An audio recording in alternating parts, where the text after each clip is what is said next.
once again welcome to Bullsmart Stock Academy.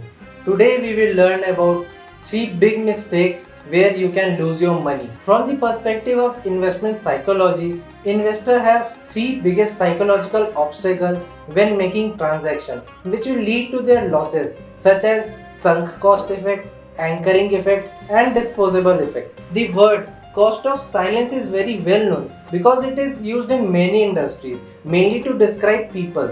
Because of the cost of wrong investment in the early stage, the psychological aspect of later behavior is affected. I will give you a simple example. You will understand it as soon as you hear it.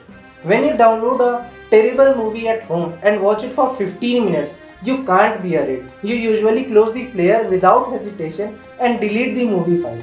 But for the same movie, if you buy a movie ticket and go to a movie theater to watch it, you are likely to endure it all the time. Why?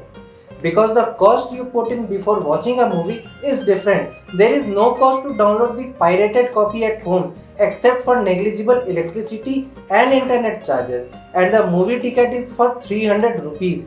You thought it would be a pity to quit halfway through, so you put up with it. In fact, whether you watch the movie or not, the theater will not going to refund your money to you. You thought it would be a pity to quit halfway through, so you put up with it. In fact, whether you watch the movie or not, the theater will not going to refund your money to you. If you insist on watching it, it will not reduce the losses. On the contrary, you will waste an extra hour and a half of 300 rupees for buying the movie ticket. It is the cost of silence because you can't get rid of this influence and you pay an extra hour and a half. The second effect is anchoring effect. The anchoring effect mainly refers to the fact that it is easy for people to influence their own judgment because of some recent signals. For example, why are you reluctant to sell a stock when it is at 50 rupees? It's because I felt unwilling to see the price of 55 rupees a few days ago. I thought I would sell it after a price rose back to 55 rupees.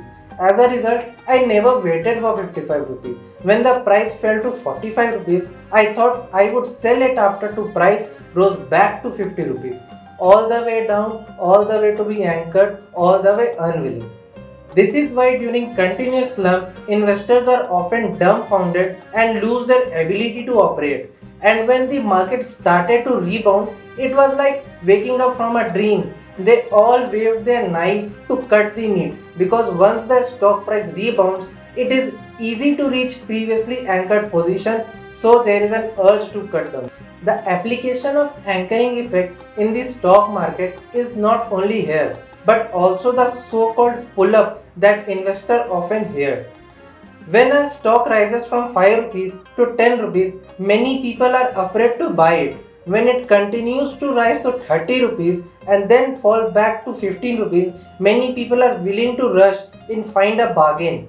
When a stock rises from 5 rupees to 10 rupees, many people are afraid to buy it. When it continues to rise to 30 rupees and then fall back to 15 rupees, many people are willing to rush in to find a bargain.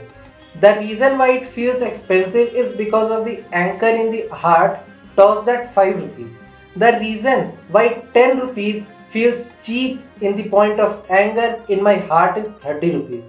This is why the people mentioned above can easily affect their judgment because of some recent signal. The third is disposal effect. A typical operation is that you can't hold it when it goes up and you want to sell it immediately to lock in the profit when you have little profit.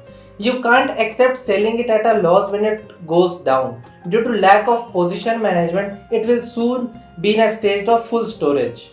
Due to lack of position management, it will soon be in a stage of full storage. In fact, there are two completely different trading vices. The vice that you can't hold profit determines that you can only make a little bit of money in the stock market, and the vice that refusing you to stop losses determines that you will lose money in the stock market. In fact, you can formulate a stop profit and stop loss strategy before buying a stock. For example, if you lose 10%, you will sell and stop loss decisively.